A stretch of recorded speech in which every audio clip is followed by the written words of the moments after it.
Analisis titrimetri atau volumetri merupakan suatu cara analisis jumlah yang berdasarkan pengukuran volume larutan yang diketahui kepekatannya atau konsentrasinya yang direaksikan dengan larutan contoh yang akan ditetapkan kadarnya.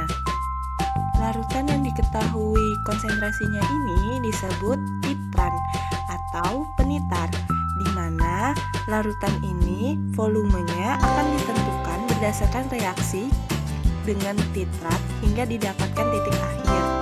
Larutan ini akan ditempatkan ke dalam suatu wadah yang disebut buret. Sementara itu, larutan yang dicari konsentrasinya dengan volume terukur disebut titrat.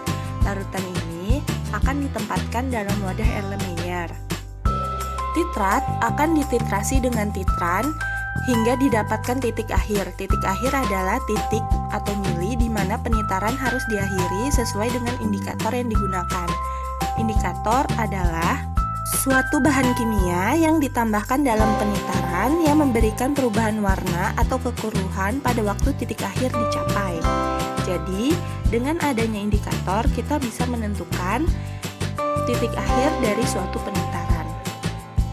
Terdapat berbagai macam peralatan yang dibutuhkan dalam analisis volumetri, di mana peralatan-peralatan ini memerlukan ketelitian yang sangat tinggi.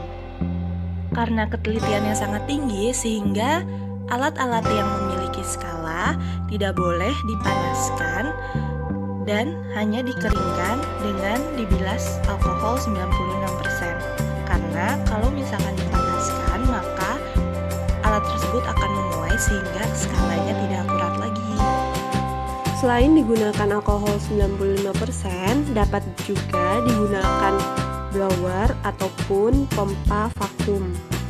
Alat-alat yang sering dipergunakan adalah buret, Erlenmeyer, pipet volume atau gondok, bulb, labu ukur, corong, klem, dan statif.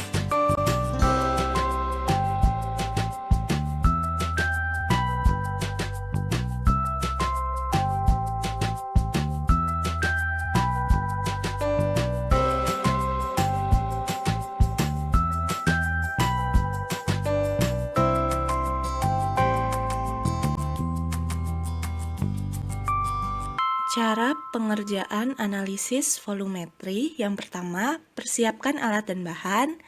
Kedua, bilas pipet dan buret sebanyak 3 kali dengan aquades dan 2 kali dengan reagen yang akan dimasukkan ke dalam pipet atau buret. Setelah itu, pipet larutan yang akan dititar dengan menggunakan pipet volume dan dihisap menggunakan bulb. Hisaplah larutan tersebut hingga melewati garis batas. Setelah itu, pipet yang bagian bawah diseka dengan tisu, bagian luarnya saja. Kemudian, turunkan larutan hingga mendekati garis batas, di mana cekung bawah dari larutan tersebut harus terkena dengan garis batasnya. Setelah itu, tuangkan larutan yang ada di dalam pipet ke dalam Erlenmeyer dengan sudut 45 derajat pada bagian bawah Erlenmeyer agar volumenya lebih akurat. Setelah semua larutan dirasa sudah keluar dari pipet ke dalam Erlenmeyer, kita tunggu hingga 10 detik untuk memastikan tidak ada tetesan yang tersisa pada pipet. Selanjutnya, ke dalam Erlenmeyer tambahkan indikator dan aquades. Ini opsional tergantung dari metode volumetri yang digunakan. Selanjutnya, masukkan titran ke dalam buret dengan menggunakan corong. Lalu, tepatkan volume penitar pada bagian skala buret sehingga kita dapat mengukur perubahan volume yang terjadi.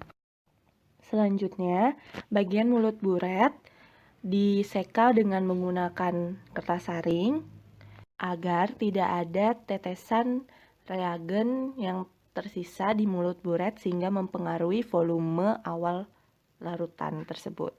Selanjutnya, Erlenmeyer yang telah siap dititrasi dengan larutan penitar yang ada di dalam buret, di mana tangan kanan mengocok Erlenmeyer, sementara itu tangan kiri membuka keran yang ada pada buret dengan aliran tetesan yang stabil.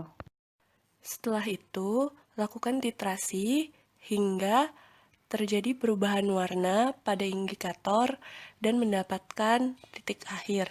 Titik akhir masing-masing metode itu berbeda-beda tergantung dari indikator dan reaksi yang terjadi. Jika kita sudah mendapatkan titik akhir, keran dimatikan, lalu kita lihat volume reagen yang ada pada buret dengan melihat skala yang terdapat di dalam buret. Terlihat pada gambar, mata kita harus tegak lurus. Bagian cekung bawah larutan mendekati skala yang mana, itulah volumenya. Namun, jika larutannya itu seperti raksa dan larutan-larutan yang biasanya cekung, bukan cekung tapi cembung, kita lihat bagian atas cembungnya. Jika kita sulit membaca skalanya, kita dapat membuat kertas yang bagian atasnya berwarna putih dan bagian bawahnya berwarna hitam, lalu ditempelkan ke bagian belakang buret. Seperti yang dapat dilihat pada gambar. Untuk mendapatkan hasil yang akurat, biasanya pengerjaan titrasi ini dilakukan pengulangan hingga 2 kali ataupun 3 kali.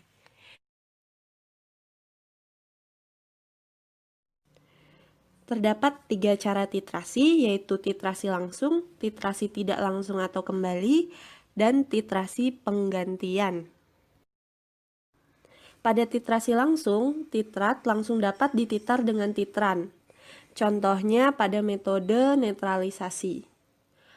Sementara itu, pada titrasi tidak langsung atau kembali, akan dilakukan bila titratnya tidak bereaksi dengan titran atau reaksinya sangat lambat.